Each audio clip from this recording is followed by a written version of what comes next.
On March 6, 2026, Donald Trump posted 3 words on Truth Social: unconditional surrender, not a ceasefire proposal. Not a negotiating framework. It's 3 words that left zero room for interpretation and closed every diplomatic door simultaneously. Iran's answer came within hours. Foreign Minister Abbas Araghchi, speaking from Tehran, was equally direct. Iran has not asked for a ceasefire. Iran will not negotiate under bombardment. Iran is ready if American ground troops arrive. What exists on March 6 are 2 governments publicly locked into positions neither can abandon without catastrophic political cost. The gap between them is not diplomatic nuance. It is the distance between a country demanding total capitulation and a country that has lost its supreme leader and is telling Washington it will keep fighting anyway. Trump's exact post on Truth Social stated there would be no deal with Iran except unconditional surrender, and that afterward, the U.S. would help select new Iranian leadership. He signed the post, "Make Iran Great Again." That framing tells you this is presented in Washington not as a war, but as a liberation that Iran simply has not accepted yet. The demand came on the same day Iran's President Pezeshkian posted that several countries had begun mediation efforts. That opening was immediately overtaken by Trump's statement. Iran signals openness to mediation.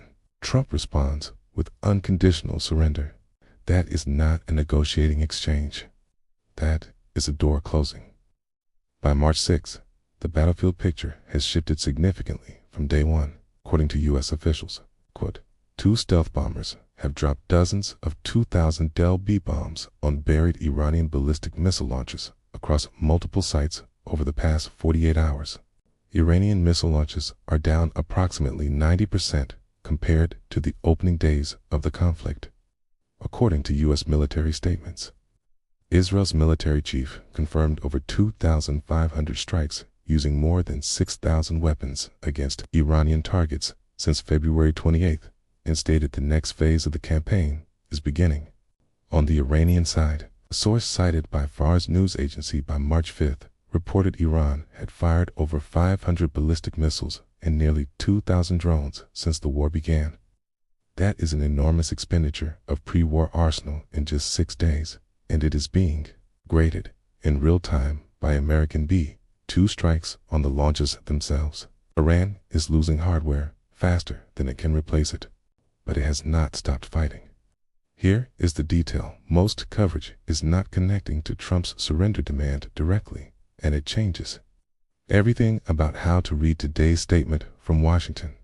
Iran is fighting this war without a supreme leader for the first time since 1989. Khamenei was killed on February 28. A 3-person transitional council is currently governing.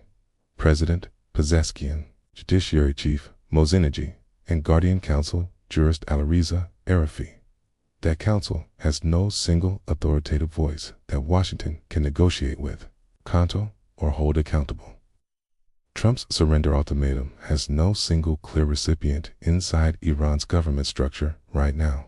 The IRGC, which controls most of Iran's remaining military capacity, operates its own command structure and has pledged revenge publicly and repeatedly since.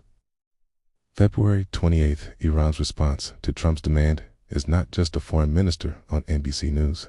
It is a military, institution with thousands of remaining assets making decisions under sustained bombardment. The diplomatic collapse that preceded this war explains exactly why those 3 words land the way they do. As recently as February 27th, one day before strikes began, Oman's foreign minister said a deal was within reach. Iran had agreed it would never produce a nuclear weapon. Washington wanted more permanent physical destruction of nuclear sites at Fordo, Natanz, and Isfahan, not a commitment, but elimination. Iran refused. The bombs fell the next morning. And now, 7 days later, Trump is demanding unconditional surrender from a country that just absorbed the killing of its supreme leader and says it is still prepared to fight on. While Trump was posting on Friday, oil traders were recording equally dramatic numbers. Brent crude hit as high as $90 per barrel during Friday trading. That is a move of nearly 28% in a single week, from $73 before the war began to intraday highs near $90 on Friday. WTI, the American benchmark, briefly topped $90 per barrel on Friday, its highest level since April 2024, up roughly 35% from 7 days ago. Qatar's energy minister Saad Al-Kaabi told the Financial Times on Friday that prices could reach $150 per barrel if tankers cannot pass through the Strait of Hormuz in coming weeks. He added something that is rarely said by a sitting minister in public. This could bring down the economies of the world. That is not a hedge fund analyst speaking. That is Qatar. What happened to the Strait of Hormuz this week is structurally different from a standard supply shock. Iran's Araghchi officially declared the strait closed on March 2nd. Commander stated publicly that any vessel attempting to pass would be set ablaze. That order has not been rescinded. What followed was not a naval blockade in the traditional sense. Iran didn't need one. A freight analyst at Vortexa described it precisely. A financial blockade as effective as a naval one. Iran struck several tankers near the strait in the opening days, enough to make insurance underwriters in London reprice risk almost overnight.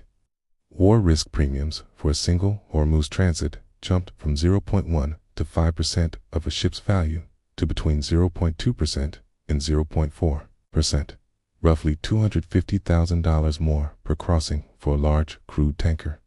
No insurance means no crossing.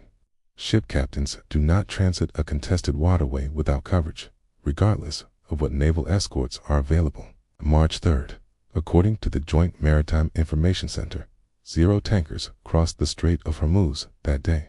Not a reduction, 0 crossings. Crude tankers, over 150 vessels, crude tankers and LNG carriers, are now anchored on both sides of the strait waiting. Maersk suspended all crossings until further notice, charging emergency freight fees. The downstream consequences are already visible in commodity data, moving faster than most forecasts anticipated. Iraq cut production by 1.5 million barrels per day this week, not because of strikes on its fields, but because it is running out of storage space. Tankers cannot leave, so crude has nowhere to go. According to Bloomberg and Reuters, those Iraqi cuts could double within days as storage reaches capacity. Iraq is OPEC's second largest producer. Qatar, the world's largest LNG exporter, halted production at Ras Laffan and Masad after Iranian strikes.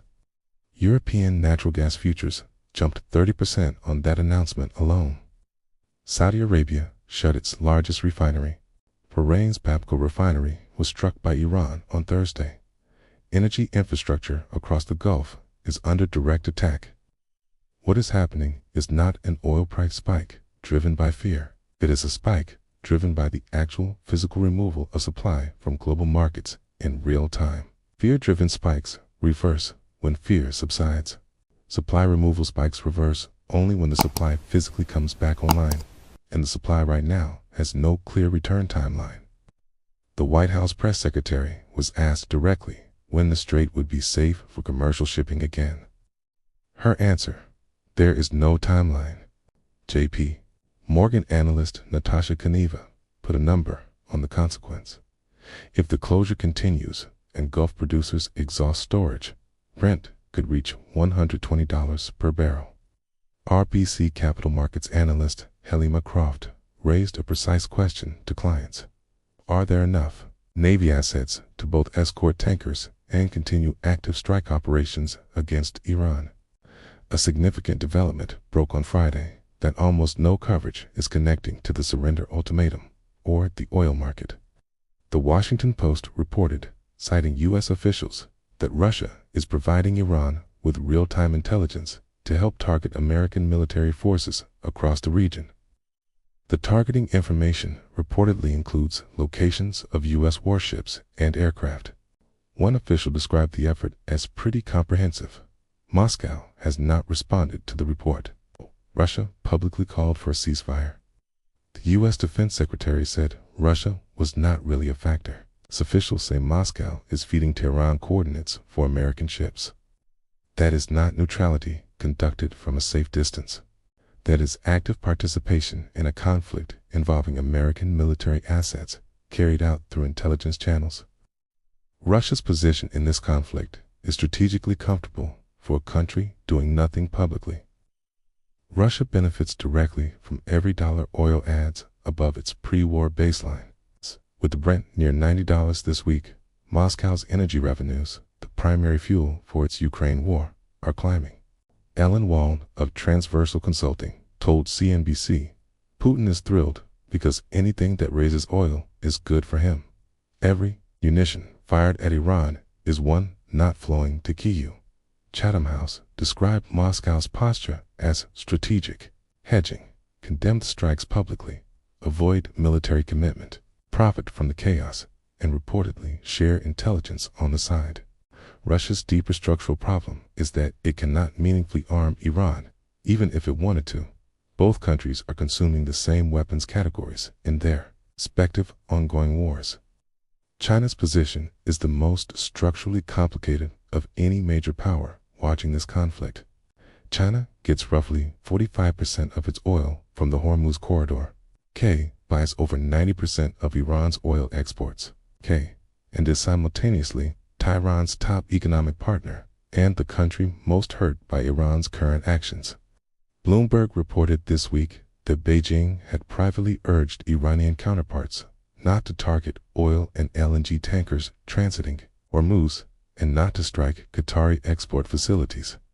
Qatar provides roughly 30% of China's LNG imports, Reuters confirmed Thursday that China is in direct talks with Iran to allow crude and LNG vessels safe passage through the strait.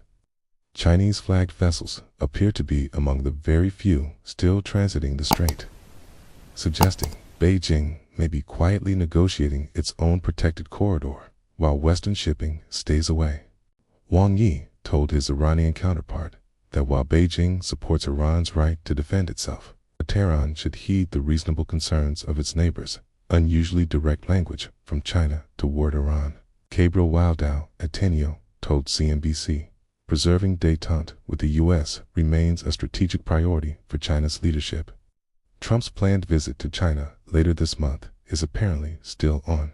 China condemned Khamenei's killing as a UN Charter violation.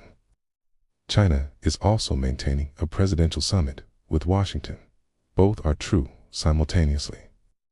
China's long-term calculation, per analysts, is that this crisis is unsustainable and that producers and consumers will together press both sides toward a ceasefire. With Trump demanding unconditional surrender and Iran refusing negotiations, that assumption looks increasingly fragile.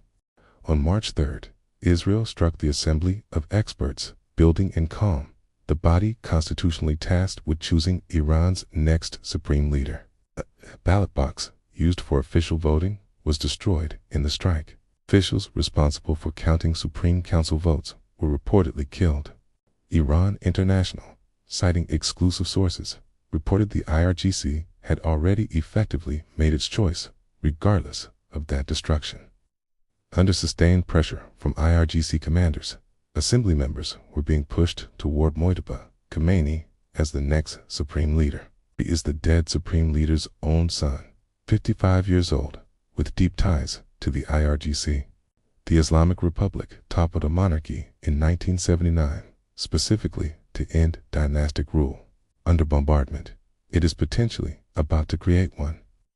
The formal announcement, sources told Iran International, is being held until after Ali Khamenei's funeral, itself postponed due to the ongoing bombardment.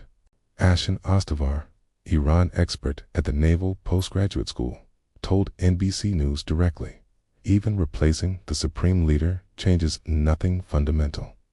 What is left of the regime is the IRGC, the last vestige remaining until it is overhauled from within or by external forces. Abbas Milani, director of Iranian studies at Stanford, offered a sharper diagnosis. The IRGC is no longer an ideological force in any meaningful sense. They're a mafia, a rich corporate entity, and they want to keep their turf. That framing matters for understanding what Iran will actually do next. A mafia doesn't fight to the last man on principle. It fights until the cost of fighting exceeds the benefit of stopping. And that calculation is now in motion. Foreign Minister Araghchi gave NBC News an interview on March 5th that reveals how Tehran is reading its own history. He said Iran had not asked for a ceasefire and added a pointed comparison to the 12-day war of June 2025. In the previous time, it was Israel who asked for an unconditional ceasefire after 12 days that we resisted. That war ended with a U.S.-brokered ceasefire after Iran's nuclear sites were struck. Iran publicly declared it a victory. The IRGC credited its own final wave of strikes for pressuring Washington to stand down. Now, 8 months later, the same playbook is being attempted under incomparably worse conditions, with Khamenei dead and dozens of senior commanders gone. Iran's missile launch capacity is down an estimated 90% from the UHE. Part EHS, part EHE, heart, earring. Today, I'd earring. Today, I just know it's good, and it's good. It's good. It's good. It's good. It's good. It's good. It's good. It's good. It's good. It's good. It's good. It's good. Where? It's good. It's good. It's good. It's good. It's good. It's good. It's good. Well, it's good. Well, it's good. It's it's ASS.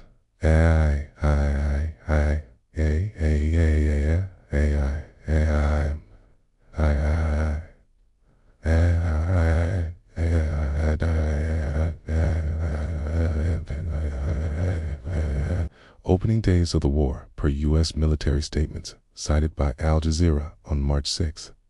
The Iris, Dana, Iranian Navy frigate, was sunk on March 4th by a U.S. submarine in the Indian Ocean, the first submarine combat sinking since the Falklands War in 1982.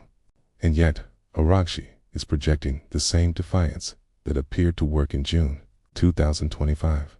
Washington believes the military math forces capitulation. Tehran believes the political math, domestic legitimacy, historical narrative, IRGC cohesion permits survival. Both sides are right about their own calculus. Neither side is fully accounting for the others. In that gap between two coherent theories, wars get longer. On March 3rd, the Interim Leadership Council held its third meeting since Khamenei's death. Photos circulated on Iranian social media showed the location. The ceiling was low. An iron door was visible in the background.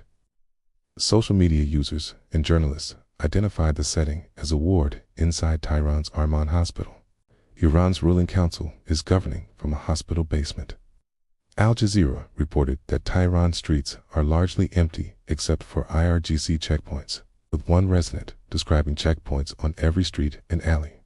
Snam Vakil of Chatham House told CNN that succession decisions are being made quietly within narrow elite circles, and that reform politicians face a war-never moment, a window that closes the moment a new supreme leader is formally announced. Trump told CNN on March 6 that Iran's leadership has been neutered and that he is looking for new leadership that will treat the United States and Israel well. He compared the mission explicitly to Venezuela. It's going to work like it did in Venezuela. Michael Mulroy, former U.S. Deputy Assistant Secretary of Defense, gave Al Jazeera the clearest military warning. Airstrikes alone cannot produce regime change. You cannot facilitate regime change through airstrikes alone. Anyone is left alive to speak. The regime is still there.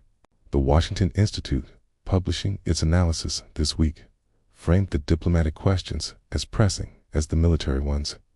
What happens to the Omani mediation channel, which came within 24 hours of a breakthrough on February 27th, once the guns eventually stop?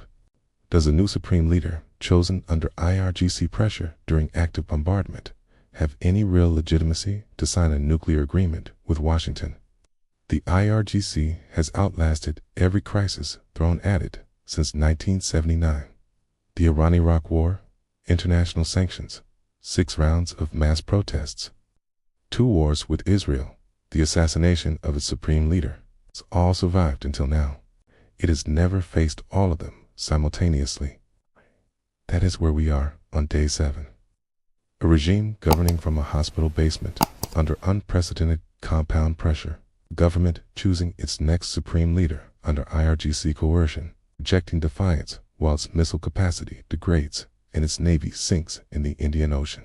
And a White House demanding unconditional surrender from a government that no longer has a single person legally authorized to surrender on behalf of the state.